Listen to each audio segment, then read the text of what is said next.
안녕하십니까. 매일 아침 조간신문 기사를 분석을 해서 딱딱 풀어드리는 조간 딱풀 6월 24일 수요일에 인사드립니다. 오늘은 오늘자 조간신문들이 놓친 기사 하나를 속보로 전해드리고 시작을 하겠습니다. 조간신문은 다 마감이 있죠. 마감 시간이 있습니다. 신문사마다 조금씩 다르지만은 아무리 급한 기사라도 자정을 넘기면은 신문 지면에 반영하기가 어렵습니다. 너무 아주 중요한 기사 같은 경우는 예고가 되어 있으면은 새벽 1시 넘어서까지도 좀 할 수가 있지만은 대부분은 12시 전에 다 마감을 합니다. 좀 중요한 기사라도. 그 이후에 일어나는 사건들은 인터넷판에서 속보로 다루게 되죠. 오늘 그 일이 하나 일어났습니다. 모든 조간신문이 실지를 못했는데 만약에 그 일이 마감 시간 전에 있었다면 아마 일면톱으로 다 올라갔을 겁니다. 이겁니다. 김여정이 음포 놓던 군사행동 김정은 보류하라 이렇게 지시를 했다는 내용입니다. 자, 그동안 여러 차례 말씀을 드렸죠. 왜 김정은은 나타나지 않고 김여정이 앞장서서 대남 도발을 진두지휘하느냐, 그 속셈이 뭔지 드러났습니다. 제가 분석을 해드리겠습니다. 일단 내용부터 말씀을 드리겠습니다. 김여정은 때리고 오빠는 어르고, 이렇게 제목을 단 조선닷컴이 그렇게 다른데요. 김여정은 때리고 오빠는 어르고. 북한 노동당 기관지죠. 노동신문이 오늘 아침에 보도를 했습니다. 오늘 아침에 보도를 했으니 우리 한국에 있는 조간신문들은 다루지를 못한 거죠. 그 신문을 보고 알았으니까요. 그래서 속보로 인터넷판에 띄우는 겁니다.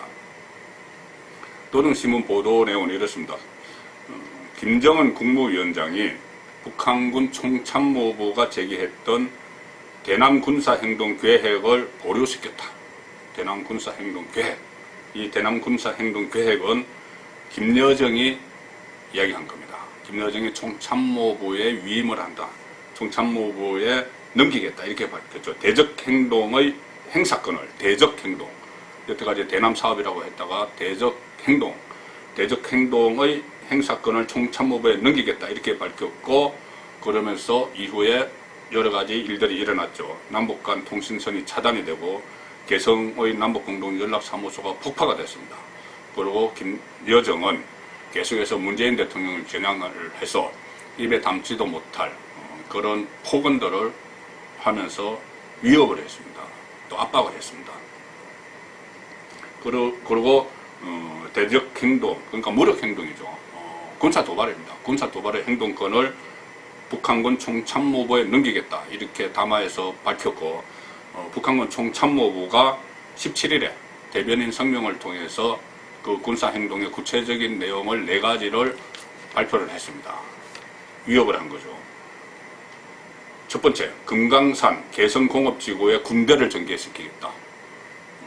공단과 관광단지를 위해서 철수시켰던 그 군대를 다시 전개를 시키겠다. 금강산은 개성은 남침의 길목입니다. 그 2개 사단과 1개 포병여단이 있었는데 공단을 만들면서 철수를 했죠. 그것을 다시 전개를 하겠다는 이야기였습니다. 그리고 금강산에는 장전항, 금강산 가보신 분들은 아시겠지만 장전항에 배가 접안을 해서 금강산 관광을 했었죠. 그때 그 장전항에는 잠수함 부대가 있었습니다.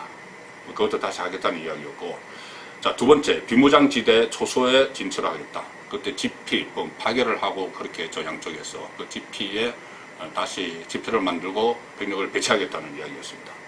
세 번째는 접경지역에서 군사훈련을 하겠다. 또 네 번째는 대남 전단을 살포하겠다.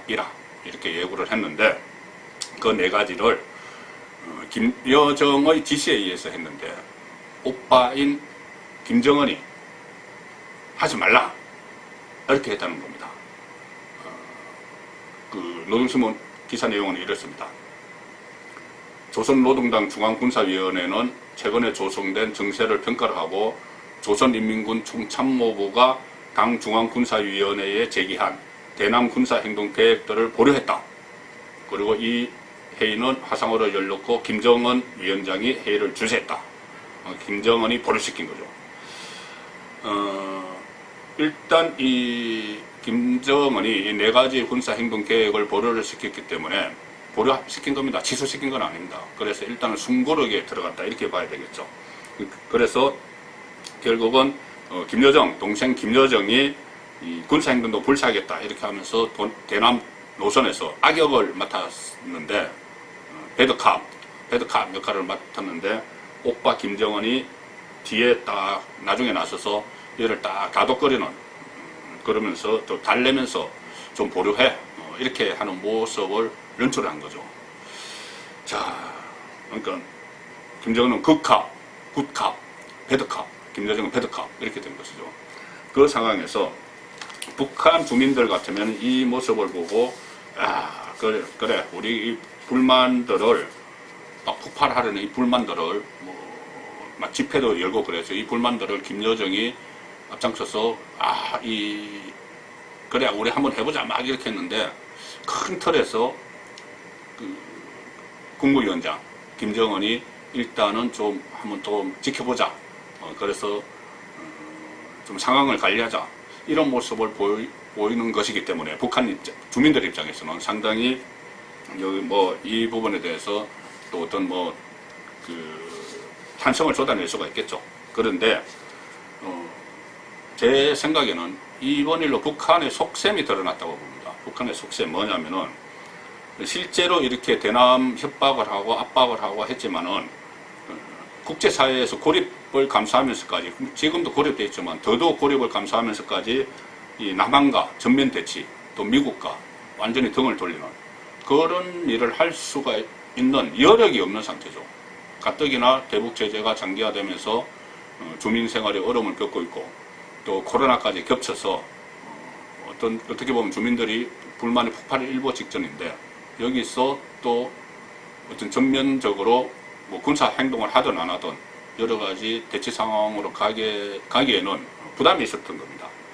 그런 상황에서 일단 위협은 해야 되겠습니다. 왜 그러냐면 북한 주민들에게 뭔가 보여줘야 되고 그 다음에 문재인 대통령 또 한국 정부가 약속했던 것들 지난 2년 동안 3차례 남북 정상을 하고 2차례 미북 정상을 하고 이 과정에서 약속했던 내용들 또 어떤 약속을 했는지 모릅니다. 지금 제가 저 도보다리에서 무슨 말을 했을까 그런 그 방송도 보내드린 적이 있는데 당장은 대북 제재 해제 또는 대북 제재는 한국이 해제할 수 있는 거 아닙니다. 일단 트럼프를 설득을 하든 국제사회를 설득을 하든 대북 제재 해제 그리고 또 개성공단 재가동, 금강산 관광 재개, 기타 그 밖의 대북 지원 사업 이런 것을 약속을 했겠죠. 근데 그런 것들이 지켜지지 않으니 일단 엄포를 한번 놓은 겁니다. 엄포를 놓고 개성공단 또 개성 그 공동연락사무소도 폭발을 하면서 위협을 한 거죠. 자, 그런 상황에서 실제로는 행동에 더 이상 들어가기가 어려우니까 이 단계에서 일단 멈추고 김정은이 큰 틀에 통치를 하는 것처럼 남한에 대해서도 마치 시혜를 베푸는 것처럼 그런 모습을 연출을 하면서 슬쩍 물러난 거죠. 여기서 일종의 기강 잡기가 이루어졌는데 여기서 중요한 것은 우리 정부가 이 문제에 대해서 어떻게 대처를 할지입니다. 북한 입장에서는 김정은이 나서서 대남 위협을 했다가 김정은 스스로 발을 빼면은 모양이 이상해지니 동생을 시켜서 악역을 맡기고 본인은 상황을 통 크게 관리하는 그런 모습을 보였는데 그럼 우리는 어떻게 할 것이냐. 대한민국 대통령에 대한 그 모욕적인 은사, 국민들까지 감정이 상했던 그런 모욕적인 은사를 들었고 우리 재산이죠. 170억, 180억을 들여서 만든 개성의 남북공동연락사무소를 하루아침에 푹 파쇄해버렸습니다. 그리고 또 여러 가지 위협을 하고 있고 그런 상황에서 아무런 문제를 참지 않고 김정은이 저렇게 나오니까 그렇다면 감지덕지하면서 그래 그럼 다시 한번 그 4차 남북정상 해보자. 또 특사 파견하겠다. 특사 파견도 김정은에게 제안했다가 김여정에게 퇴짜를 당하는 그런 일이 있었죠. 특사로 파견하겠다. 또는 개성 재가동하겠다. 금강산 관광 또 하겠다.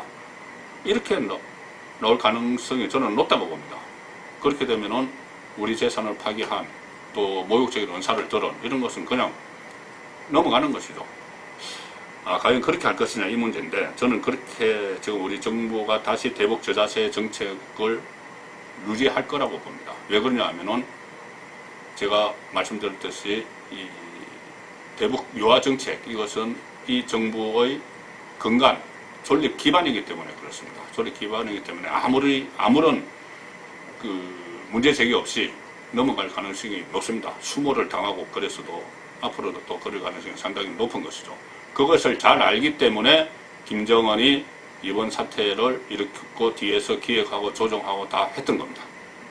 자, 어제 결국은 우리 정부가 북한의 뻔한 전술, 눈에 보이는 전술, 그 전술에 또 넘어가서 저자세, 대북 저자세 굴욕, 그런 테러를 또 보일지 일단 지켜보겠습니다. 지켜보겠지만은 아마 오늘 당장 민주당이나 청와대에서 환영하는, 김정은의 목소리에 환영하는, 반색을 하는 그런 반응이 나올 가능성이 높습니다. 그리고 오늘의 조간신문들, 이 기사는 놓쳤죠. 마감 시간 때문에 놓쳤는데 일면 톱들을 보면은 전부 다 기사가 다 다릅니다. 그 기사 제목만 간단하게 소개하고 넘어가겠습니다. 조선일보 일면 톱은 운 좋으면 정규직, 이게 K 직고역이냐? 운 좋으면 정규직이 된다. 아무리 취업준비처들이 열심히 공부해도 들어가기 어려운 그런 회사, 인천국제공항공사죠.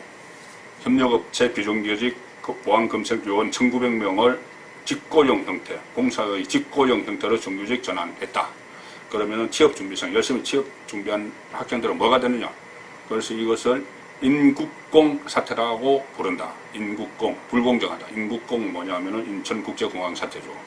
그리고 K 직고용, 뭐 K-팝, K-방역, 여기에 맞춰서 여기에 그 비견해서 K 직고용, 뭐 이렇게 이야기하는 그런 불만들이 있다는 겁니다. 중앙일보는 해고자도 노조가입, 친노동 속도 올린다. 문재인 정부가 친노동 속도 올린다. 이거고요. 동아일보는 북이 확성기 설치한 날 미국 항모 3척 전진 배치 안보 문제입니다. 미국 항모 3척을 미국이 항공모함 3척을 전진 배치했다. 이런 내용이고, 한겨레 신문은 모처럼 이 정치 기사를 다뤘습니다. 김태년 측거 주호영 찾아가 화암사 회동, 주호영 통합당 원내대표가 독단적인 여당의 원구성에 반발을 해서 지금 한 열흘째 전국 4차를 돌면서 직거를 하고 있죠. 그런데 다시 나오겠다 뭐 이렇게 이야기를 했는데 쉽지 않은 것 같습니다. 뭐 카드가 없습니다. 지금 상황 변화도 된 게 없습니다. 그 상황에서 그냥 열흘 동안 직거를 하다가 그냥 나올 수도 없고, 제가 볼 때는 참 난간에 봉착해 있습니다. 이러지도 못하고 저러지도 못하고, 대여 협상의 첫 단추를 잘못 끼웠기 때문이죠. 잘못 끼웠기 때문에 아무런 할 수 있는 게 없습니다. 민주당이 시혜를 베풀도록 바라야 되는데 민주당은 절대 그럴 리가 없죠. 아마 조영 원내대표의 속은 타들어갈 겁니다. 자, 서울신문 톱은 대북전단 50만 장 뻥 뚫린 감시망. 어제 박상학 씨가 탈북민 단체를 이끄는 박상학 씨가 그저께 밤에 대북전단 50만 장을 뿌렸다. 그렇게 경찰이 2,000명이 접경지 150곳을 샅샅이 이렇게 훑었는데도 그것을 뚫고 뿌렸다. 그런데 또 통일부는 실제로 뿌리지 않았다. 단 하나만 뿌렸고 그것도 남한 지역의 홍천에 떨어졌다. 이렇게 해서 진실게임 양상으로 가고 있습니다. 자, 일면톱은 그렇고 제가 눈에 띄는 기사를 간략하게 한 두 가지를 소개해 드리겠습니다. 하나는 조국, 또 조국이 나옵니다. 모처럼. 이것은 이거 조선일보 12면에 실린 기사입니다. 조국이 맥주잔 앞에 두고 지치면 돌아오리라 열창을 했다. 자, 조국 소식이 오랜만에 나왔죠. 지치면 돌아오리라 열창을 했다. 조국 씨가 이 노래를 그러니까 반주에 맞춰서 작곡가의 반주에 맞춰서 노래를 불렀고 맥주잔 앞에 놓고 그것을 이 작곡가가 운영하는 유튜브 영상에 올렸다는 겁니다. 유튜브 영상에 올렸는데 이정선의 나들이라는 노래를 불렀고, 뭐 그 노래 가사가 가다가 지치면 다시 돌아오리라 뭐 이렇게 되기 때문에 또 정치적으로도 해석이 되는 그런 상황인데, 어쨌든 뭐 노래 부르는 자유죠. 그리고 유튜브에 올리는 것도 자유인데, 다만 지금 조국 씨 본인은 재판을 받고 있는 중입니다. 재판을 받고 있는 중입니다. 다른 것도 아니고 일가의 비리, 사적인 비리, 그걸로 재판을 받고 있고, 또 공적으로도 유재수 감찰 무마, 이것 때문에 재판을 받고 있는 이 상황에서 과연 법무부 장관까지 지내고 민정수석까지 지낸 그 현 정부에서 그런 사람이 이렇게 맥주잔 앞에 놓고 노래 부르는 모습을 유튜브에 올리는 것이 합당한가? 의문입니다. 눈에 띄는 기사, 전직 대통령 아들 두 사람의 이야기를 말씀드리고 마치겠습니다. 자, 김대중 전 대통령의 장남 김홍걸, 노태우 전 대통령의 외아들 노재현. 한 사람은 김대중 전 대통령은 5.18 피해자로 되어 있고, 노태우 전 대통령은 신군부의 일원이었기 때문에 5.18 가해자로 되어 있죠. 두 전직 대통령 아들의 기사가 오늘 신문에 실렸습니다. 먼저 김대중 전 대통령의 삼남 김홍걸 씨, 조선일보네요. 이것도 6면에 실린 기사입니다. 아버지 김홍걸 씨가 아버지 노벨상 상금 상속세로 썼다. 아버지 노벨상 상금은 상속세로 썼다. 그때 삼남 김홍걸 씨와 이복형인 이남 김홍업 씨, 장남 김홍일 전 의원은 작고를 했습니다. 유산을 놓고 DJ의 유산을 놓고 다투고 있다. 근데 제가 한번 말씀드렸죠. DJ 유산이 그 동교동 사저 32억, 그리고 노벨상 상금 중에서 남은 거 8억, 40억이다. 이렇게 했는데 과연 40억일까? 40억은 뿐일까? 이 말씀을 드렸는데, 거기서 일단 차치하고라도 지금 김대중 전 대통령의 삼남 김홍걸 씨와 형, 이복형, 김홍업 씨가 유산 다툼을 벌이고 있죠. 그런데 김대중 전 대통령의 세 아들, 고 김홍일 전 의원, 김홍업 전 의원, 김홍걸 현 의원, 이 세 아들은 두 가지 특징이 있습니다. 하나는 모두 국회의원이었고 국회의원이죠. 두 번째는 세 사람 모두 뇌물 사건에 연루가 됐었습니다. 그 다음에 노태우 전 대통령의 외아들 노재현 씨, 중앙일보 16면 기사입니다. 노태우 장남 5.18 1000번이라도 사과. 노태우 장남 노재현 씨가 5.18 1000번이라도 사과했다. 노재현 씨는 그전에도 5.18 묘역을 2번이나 홀로 찾아갔었죠. 홀로 찾아갔었는데, 어쨌든 지금 아버지 노태우 전 대통령은 오래전부터 말을 못하고 거동도 못한다, 이런 소식도 전했고, 김옥숙 여사, 어머니 김옥숙 여사도 마찬가지다, 뭐 이런 가족사를 전하면서 본인이 CBS 라디오에 출연을 해서 한 말입니다. 5.18 1000번이라도 사과하겠다, 이렇게 이야기를 했죠. 노재현 씨는 대구에서 한때 정치를 하기 위해서 대구 동부 쪽에 지금의 당협위원장 같은 것을 맡았습니다. 그때 주구당 위원장이라고 했는데, 그리고 또 고 박중규 전 국회의장실에서 정무비서관도 지내면서 정치의 꿈을 꿨지만은 결국은 무산되고, 지금은 이 한중 문화교류 사업을 하고 있습니다. 동아시아 문화센터 원장을 맡으면서 한중 문화교류 사업을 하고 있는 그런 상황이죠. 어쨌든 두 전직 대통령, 전혀 다른 길을 걸었던 두 전직 대통령 아들의 두 가지 좀 결이 다른 그런 기사가 오늘 조간에서 눈에 띄었습니다. 조간 딱풀이었습니다.